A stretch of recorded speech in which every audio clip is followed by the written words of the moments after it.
Bonjour chers téléspectateurs, bienvenue dans le deuxième numéro de votre émission Osons débattre. Une émission qui donne l'opportunité aux jeunes leaders de donner leurs avis sur la situation actuelle du monde.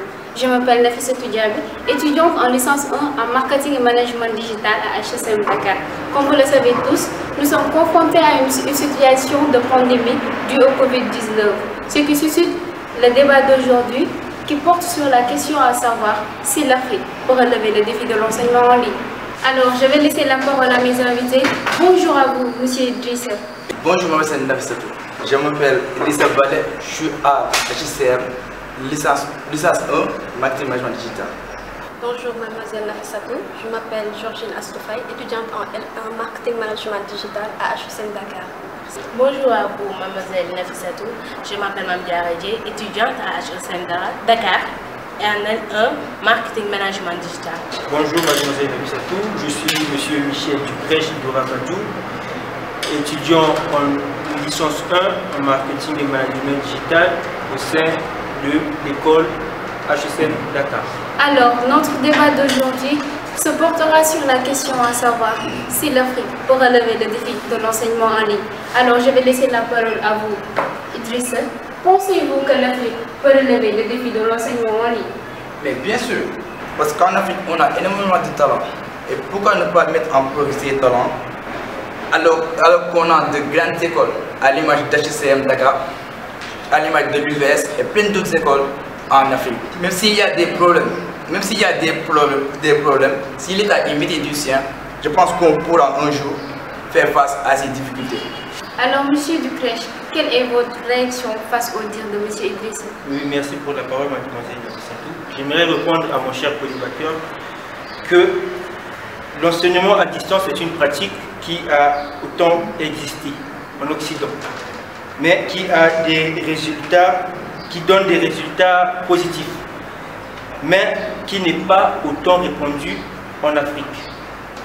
Comme quoi, la société africaine a toujours préféré faire les choses comme elle a eu l'habitude de faire. Je cite, c'est celle d'aller à l'école de 8h à 12h, et nous les voyons avec les enfants qui préfèrent passer du temps avec des amis à l'école. Si aujourd'hui je dis que l'Afrique n'est pas suffisamment prête, c'est parce que l'Afrique s'est déjà adaptée à ce système éducatif dans les cours en présentiel, et que ce genre de changement est arrivé trop brusque en Afrique à cause de ce confinement. Donc, à mon avis, je ne pense pas que l'Afrique pourra relever facilement ce défi. Alors, Georgine, en écoutant mon co-débatteur parler, je me dis, mais pourquoi tout ce pessimisme envers l'Afrique? Pourquoi faudrait-il que ce soit les jeunes qui sont censés aider l'Afrique à relever ces défis, que ce soit ces mêmes jeunes qui disqualifient l'Afrique face à ce sujet-là? Ça, vraiment, je ne peux pas me faire à cette idée.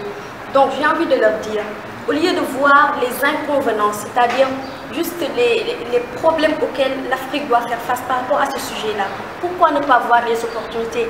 Parce qu'il y a quelqu'un qui disait que le pessimiste voit la difficulté dans chaque opportunité, mais l'optimiste voit l'opportunité dans chaque difficulté.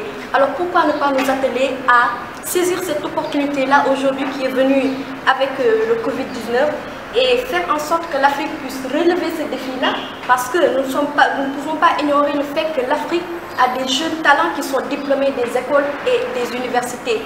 Si je peux dire même, ce sont des génies en informatique.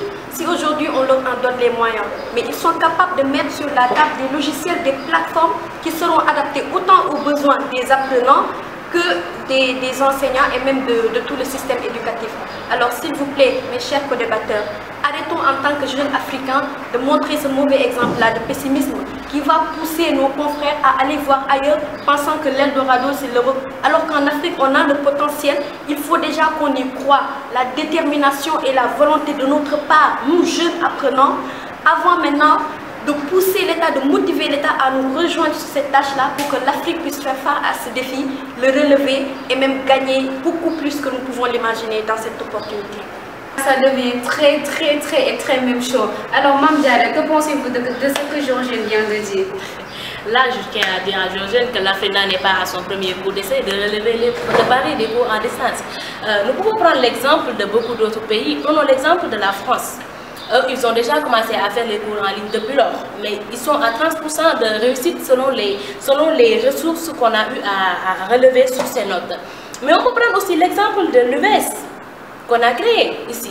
L'UVS ne répond pas à toutes les attentes que les étudiants attendent.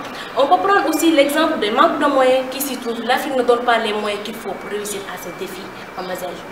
Alors, en vous écoutant, j'ai juste envie de vous dire, vu que vous prenez l'UVS comme exemple, mais que faites-vous donc de tous ces jeunes qui sont diplômés de l'UVS? Donc, pensez-vous que leur diplôme n'est pas peut-être conforme ou n'a pas peut-être le même poids que le diplôme des gens qui font des cours?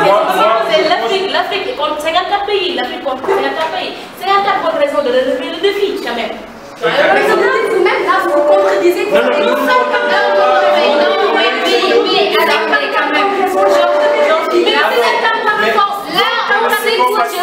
On s'écoute, monsieur Duclèche, arrêtez, on s'écoute. Là, ça devient très très désordonné. Alors, mademoiselle Dieye, quelle conclusion pouvez-vous tirer sur ce que Idri vient de dire? En guise de conclusion, je vais prendre l'exemple, la citation de Maître Abdoulaye Wade qui disait « Dis-moi quelle jeunesse tu as, je te dirai quel peuple tu seras ».